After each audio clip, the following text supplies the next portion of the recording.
I read for a living, and here's how I manage my book list. First thing people do wrong is taking their reading list at face value. Your reading list shouldn't extend only to books. Because if you are intentional with one type of content that you consume in your life, why not extend it to all of those? And what I mean by that is that your reading list shouldn't contain only books. It should be audiobooks, films, courses, all the content that you want to consume, which will translate to wasting less time by consuming with the algorithms feeding you whatever they want, essentially. Let me show you an example. 2 years or so before I started doing my reading list practice in somewhat similar shape or form to how it is now, I used to have a screen time around 4 or 5 hours, and like maybe 1 hour of that was productive, really.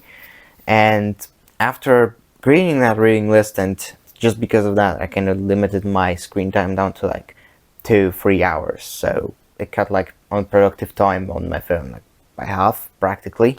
And also it replaced that with more intentional use. How did it help me do it? That's simple. Because I eliminated scrolling from my phone, essentially. And I did that exactly through being more intentional with what I consumed. And that time that was left was spent consuming things that were actually helping me, like audiobooks or maybe sometimes a podcast or two. And that is because your reading list is your personal fuck you to the algorithms of Silicon Valley, which are trying to capture your attention. And, as you're watching this, they succeeded, unfortunately. By the way, after action steps of this video, you will never see this channel ever again, unless you subscribe. So I'll leave you to it as we go to the chapter list. Chapter 1, how to set up your reading list. Chapter 2, how to stay consistent. Chapter 3, bullet points of tips and tricks to help you along the way. Chapter 1, how to set up your reading list. There are 3 ways to keep a reading list. First way is completely analog way. It will split into 2 notebooks. One which is your daily catch-all for like other things. You probably carry one of these for to-do lists, schedules, and just catching things on the go. And the main notebook, which will contain all of your reading list sorted in order of genre or other categories that you will sort it by. Of course, I'm not telling you to, have each genre, listed out. I'm telling you, but more like, a few pages for books, few pages for movies, few pages for other things that you're into. The second is the digital version of the reading list, and this is one of the more convenient ones, but personally, I prefer using the hybrid system where I catch things on the go if I get some recognition in my pocket notebook, and then I segregate it in my digital system in Notion. So let's explain the whole reading list system and how you do it on each platform. The analog method, which is straightforward. You grab any kind of notebook you have laying around, and it doesn't need to be anything fancy. Just grab something with decent enough paper and you'll be good to go. You want to put a few pages and use them as an index. I usually do first like 4 or 6 pages. Then you just grab it on the page after the index and you write in books. You leave 10 or so pages, maybe 20, write audiobooks, after which you just skip 10 pages, you write courses, movies, whatever you like. If you're into manga, add manga. Every type of content that you consume, you add there. And that is because you don't want to have any sort of temptation. If you feel like watching something because you just have some dead time and you feel like you're worn out for the day, then you just pick this up. You don't need to, go scroll for recommendations and whatever. You just pick this thing up that you filled with however many ideas you had in the beginning when you made it, and as you encounter new books that you want to read, you just add them to a list and you just add them to the corresponding section afterwards. And after you're done with the position or a book, you can either tick it off or you can just rate it out of 10 to just have like a reference to how much you liked the book in the past, or maybe write something about it. And this is one of the reasons why you leave plenty of space for the side notes. For example, on my personal book list, I will have a position 5 a.m. club, help me with morning routine. The Secret, help me with mental health. Psycho-cybernetics, help me with performing better during my lifts. And that's why for the books and the main sort of types of content that you consume, you want to leave a lot of space, because you don't want to take your notes in here. You just kind of leave like notes where, like, if you want to, revise something or go through some book, but you may have forgotten because what it was about or what it helped you with, because it may have been like years ago. This will kind of give you a guide of like, hey, this book helped me with X, this helped me with Y.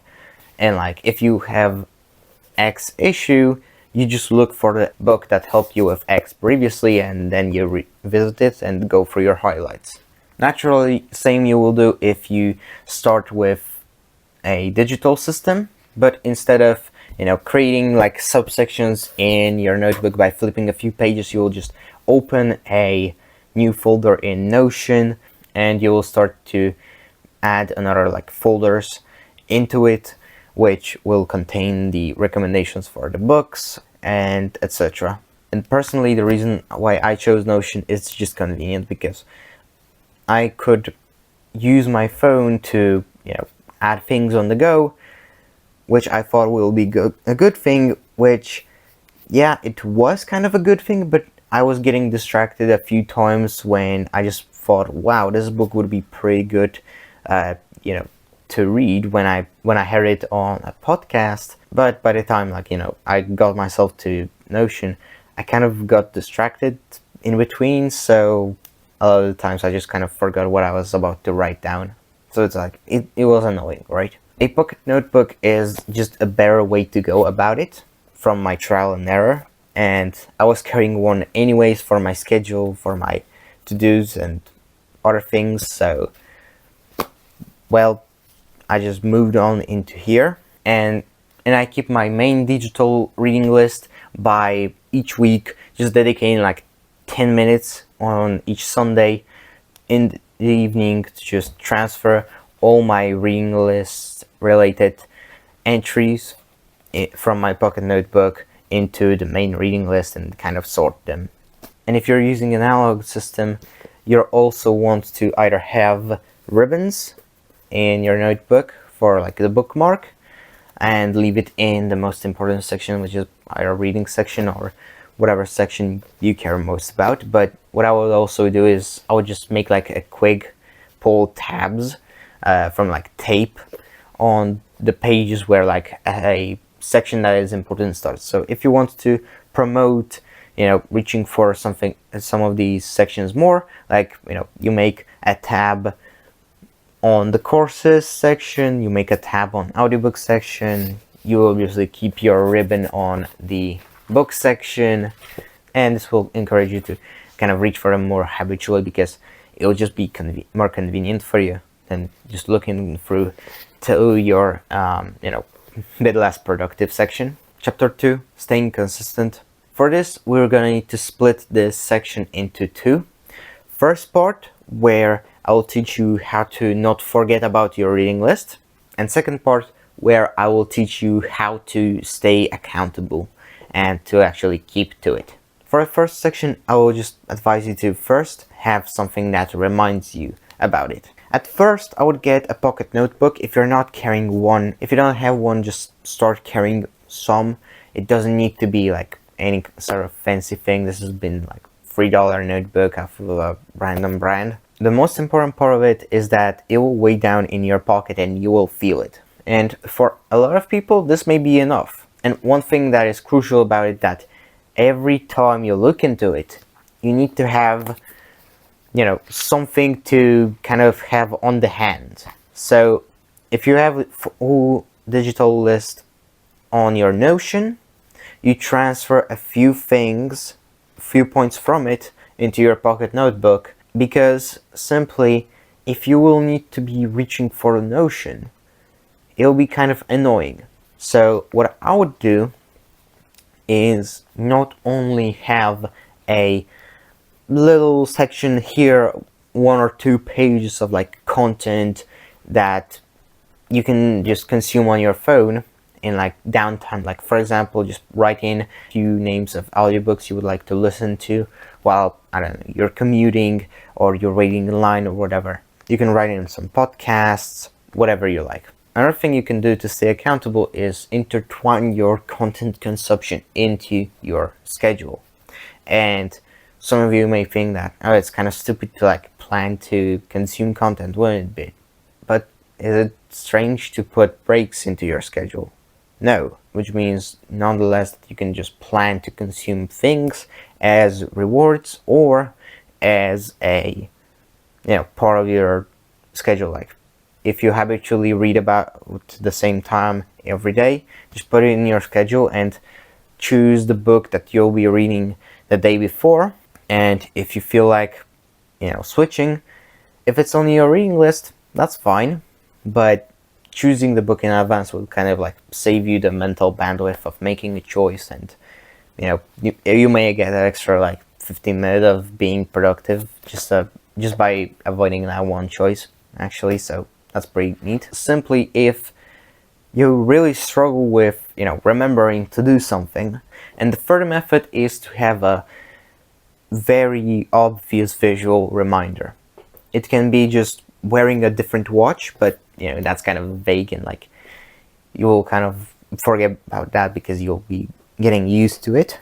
But what I do sometimes, like for example, lately I got a new medicine and I was kind of forgetting to take it, so I just literally took the Sharpie, wrote in the 20 from like 10 p.m. and 1 a.m., which is like 1 melatonin, kind of to give myself a cue of like what I should do.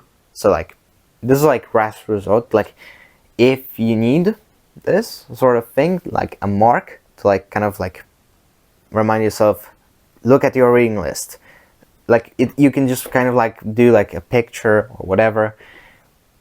Every time I was like inconsistent at a habit, and I just tried this sort of visual reminder. Like I honestly like use it for like 2, 3, 4, 5 days to like the habit kind of started a little bit, and then I didn't need it anymore. And by the way, don't worry if you write something like this on your hand, on your inner side of the forearm, so that it's not too visible, but you can always see it. Like it will fade after 1 day anyways, and it's easily washable. If you want to need to like wash it off ASAP, just grab some alcohol wipe and it will come right off, no problem. So this is like the last resort you can just kind of reach to if you are really forgetting about your reading list and your screen time is out of control. Desperate measures, but it works flawlessly. And it's kind of like in your face, like you can see your hands practically all the time, so there is no escaping it. And it's not too visible because it's like on the inner side of the forearm, so people don't see it. And you can believe me that like my parents like didn't see those for like 2-3 days, and like only on 4th day asked me, what is that? And I just told them, sorry, I told you. It may be a bit silly, but if it's stupid but it works, it's not stupid. And that's all I care about. So, you don't need to do it for long. It's like 2-3 days will be fine. And maybe you can make a rule that like every time you miss a day, you need to redo that mark. So like that's kind of like a way to be accountable. It's like chapter 3, tips and tricks to help you on the journey. Well, first of all, if you expect that you will start the reading list and you don't change anything in your life other than that, I'll give you spoilers, it will fail. You will not change jack shit. Because that is insane, isn't it? Like, the definition of insanity is doing the same thing over and over and over and just expecting a different result. So essentially you need to change your habits so that they fit your vision and they help you instead of being a distraction. So One thing that you need to do is download Unhooked on your computer. You can download it on your phone too, but a thing I must say is a must is a short form blocker, because you may not like short form like me. I just despise it, but I'm super annoyed when, if I open it up, it defaults to short form and sends me on a scrolling streak of like 2-3 rolls every time I open the app, because I don't catch myself every time, kind of like, not every time, but like every other time I open the app, and because I don't catch myself like kind of that I started scrolling because I didn't fucking initiate it consciously. And that's why I personally like short form blockers, because they will automatically throw you into the main page and you'll not see those annoying shorts. And good word of caution, download 2. Like, if you have only one, it can sometimes just stop working randomly, and all of them do that. Sometimes they just kind of mess with the permissions and such, and like your phone when booting up will not give them permission for some reason, even though you set it up that it should. So just download 2 and you'll not need to worry about them not working, because one will always work. Another tip is, the reason why you should have a hybrid system is that you can use it to paste links. And when you open your reading list, you can paste links under the position to just have a quick access to that very audiobook, that very YouTube video that you wanted to watch, that is educational, that very podcast, that very, course, whatever. You get it. Download the app in which you have your reading list. If you have it on Notion, download Notion. If you use Obsidian with, synchronization, do that on Obsidian. Whatever suits you or whatever you like. And that's it. If you like this video, subscribe, leave a like, and if you want one-on-one help from me, you can hit me up on Instagram. I'm leaving it in the description, and you can book your free 15-minute call. I'll edit the description when this action with like calls is over, because there's a limited amount. So save your spot now. I'll see you in the next video or on the call.